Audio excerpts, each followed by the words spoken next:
I started my journey into Warhammer this summer by buying a Lumineth Realm Lord Vanguard box, and it was a lot. Vanguards are a big undertaking, and I have 26 models to build and paint. But I tackled it with enthusiasm, so let's take a look at my progress. When I started my Vanguard box a month ago, my goal was to put together about 2 models per day. Now, I could easily do more than that, but I wanted to spread it out a little bit and enjoy the process. I also wanted to make sure that I wasn't making any mistakes because I was rushing trying to get all of my models completed. I think I did a pretty good job of cleaning up the models after building them, but I will say that if you're new, you have to know that if you don't clean up your models properly, taking off that extra plastic from the sprue after you've clipped it, then that really does show up in the painting process. It kind of highlights that you didn't do it. So it's important to take that step and to clean up your models. Otherwise, the only notes I have from building models is to just take your time and go slow. Look at the instructions. There were some times where even with the instructions, it was pretty tough and I had to come up with a plan of how I was going to build something. You might also consider doing something like sub-assemblies. For example, with my Sentinel units, I didn't put their quivers or heads on until they had been painted. One example of where I had a tough time was putting together the arms and hands and bows of my Vanari Sentinels. And the way that the book explained it didn't actually work that well in practice.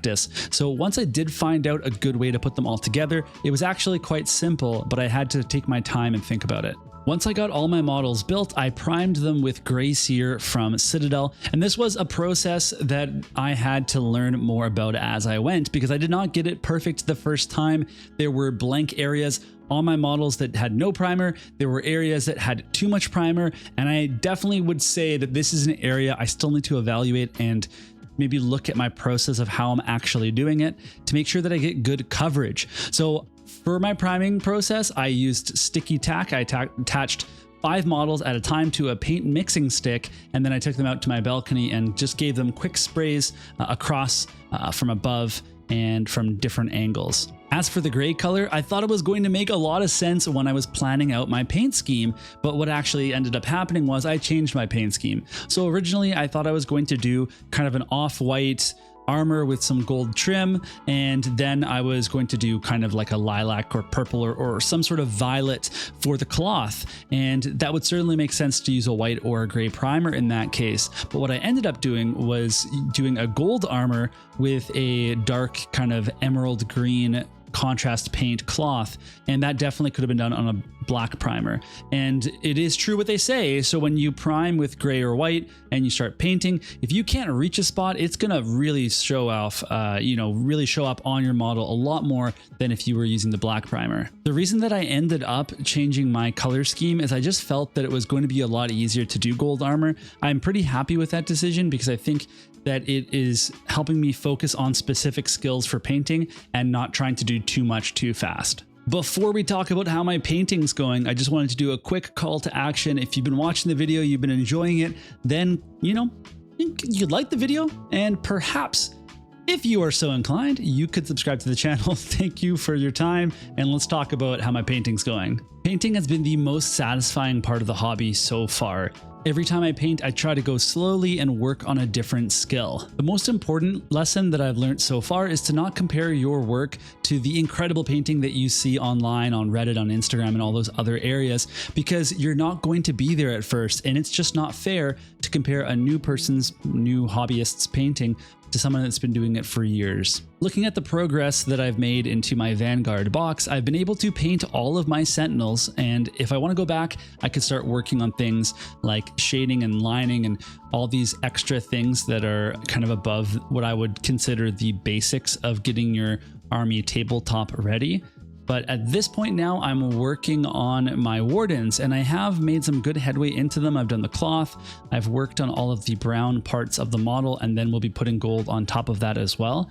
And I have not started my Blade Lords or my Cathaler, but I did manage to get my wife into painting, and she started with a bargain bin Medusa mini and is going to be painting my Cathaler next, which is pretty exciting. My goal is to have everything painted by the end of September, which seems like a really long time in the future.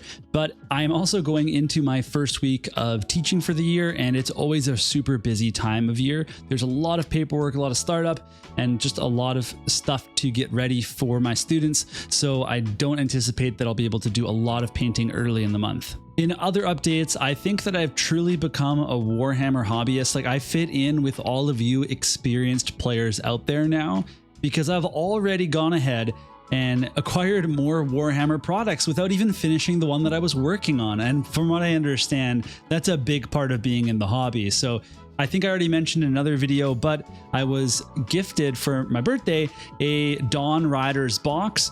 So we have that right there. That's something that I need to build out at some point. I'm very, very excited for that. But that's not all the horses that I'm gonna be building, in case you were worried, because today I went to my local game store and picked up a pre-order. So let's take a look at that. That's right, it's the Cities of Sigmar army set. Now, for those of you that don't know, I was super into Cities of Sigmar when I was looking at all the different factions. I didn't know whether or not it was a good buy because they were supposed to get a new battletome soon. Who knew what would be in it?